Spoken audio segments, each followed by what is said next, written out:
want to go back. I watched an interview recently with the guy Kyle Kalinske where he's talking about, he gives the example of Walmart executives trying to convince their employees to sign up for programs so they can actually afford to live while earning their low income wage working for Walmart.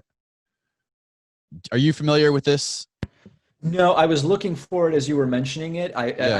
I've not seen that. Okay. I think it was a conversation about living wage, like raising the minimum wage across the board. So that way people don't have to work two jobs to survive, or, work two or three jobs to have a roof over their head. I see all these things as different things. They're all Okay. related to what is the worst situation that we as a rich country should allow anybody to be in. Fundamentally, that's what this is about. Is it okay for people to die of hunger in the United States? There are some who would say it is okay.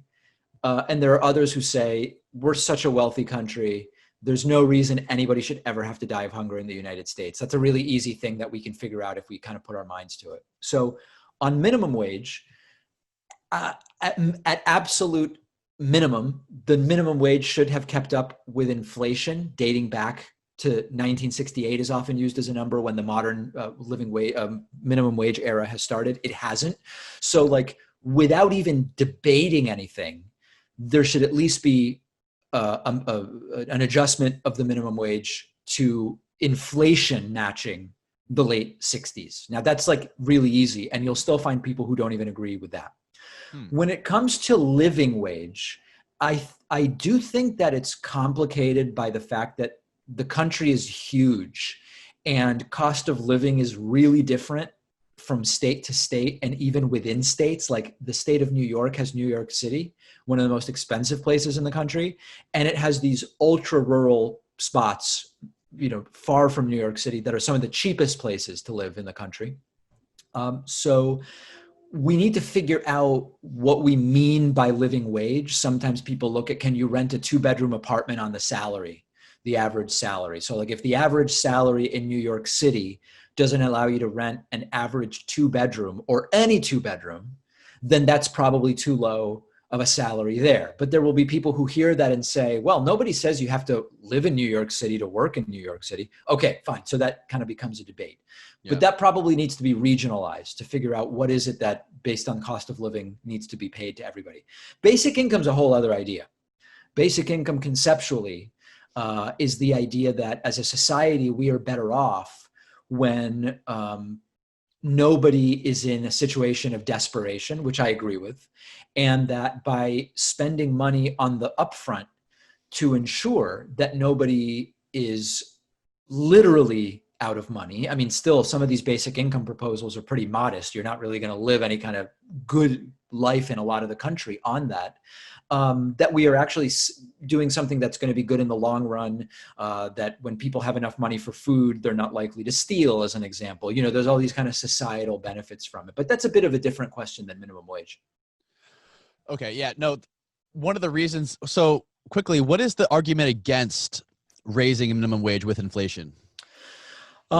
So you'd really have to ask someone who opposes it, but my instinct is that some people would say that it's arbitrary to say it should be tied to inflation, that it should be tied to something else, or that it was too high before, or whatever.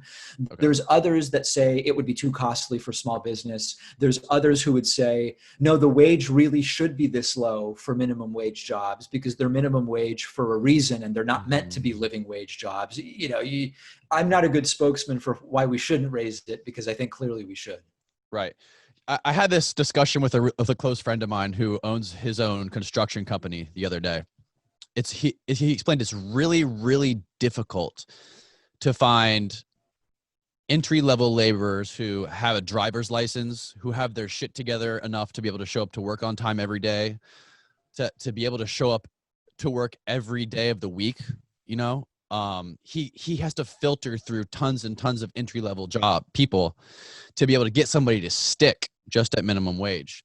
And the people who do come in at minimum wage, they typically don't have a background or they don't have a skill set to bring to the job that's going to benefit them. Basically, they come in knowing nothing. They come in basically with a blank slate. They learn how the industry works. They learn how to do their job.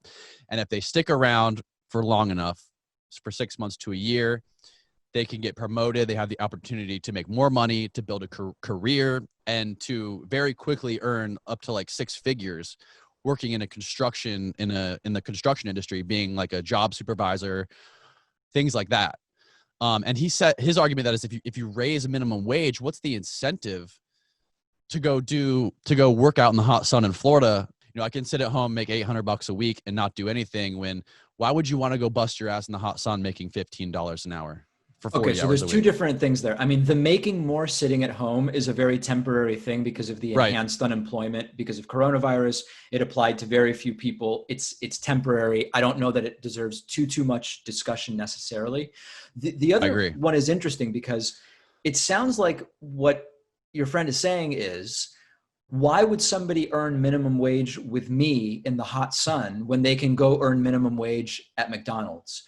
And that to me suggests that he shouldn't be paying minimum wage. It sounds like he is not actually in the business of minimum wage jobs. He should be paying more already, right? I mean, if the complaint is, I pay minimum wage and McDonald's pays minimum wage and people are just going to go to McDonald's, then that sounds to me like it should drive up the wage that he's paying, and he would then get better people who would prefer to do what they could do with him at a higher wage than to be at McDonald's, right? Or am I missing something?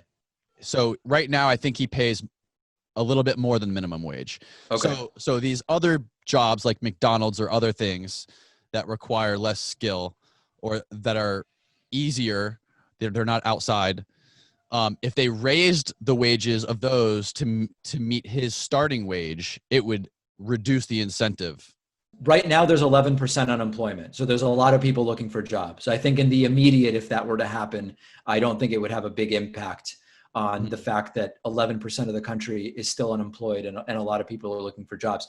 There's a theoretical discussion there, which is a common one, which is if every job pays more, comparatively, people earning slightly above minimum wage now feel like, hey, now I'm at the minimum because everybody else got a raise and I didn't.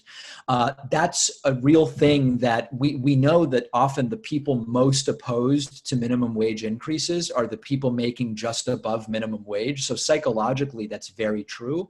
It's not really useful to us in terms of policy, though. There's a contingent that thinks minimum wage isn't supposed to be a living wage. These are temporary jobs that are a place you're passing through on your way to something else. The unfortunate reality is, for as long as businesses are allowed to pay minimum wages that are so low, they're going to continue doing it. So someone's permanently going to be in that situation. And so the problem I have with, the analogy you present is that it's really like a scarcity mentality.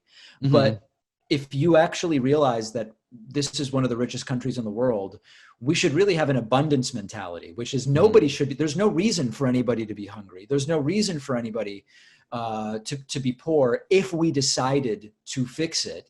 When you apply a scarcity mentality, you can justify a lot of really weird things. But when you recognize the position that the United States is actually in, very quickly you realize that just allowing a lot of this stuff to happen because it sounds like it's natural is quite frankly immoral. Yeah, that's a very good point. I agree with that. I am completely an idiot when it comes to this kind of stuff.